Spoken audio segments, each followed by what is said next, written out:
Hi, I'm Steven. I'm the farm manager at Pitney Meadows, and today we're going to harvest Fioretto, otherwise known as sprouting cauliflower.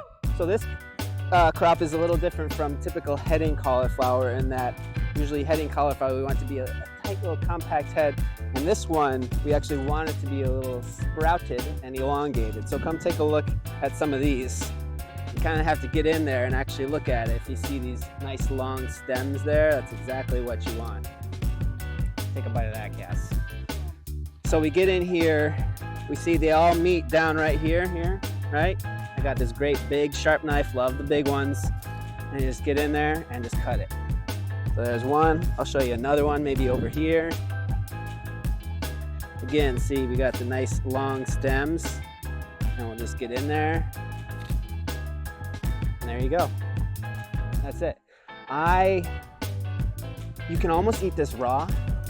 Pretty tasty, but if you don't just want to do it raw, you could toss in a little olive oil, salt and pepper, go on the grill in a little pan, medium low heat, kind of sear it a little bit, but it's pretty good just like this.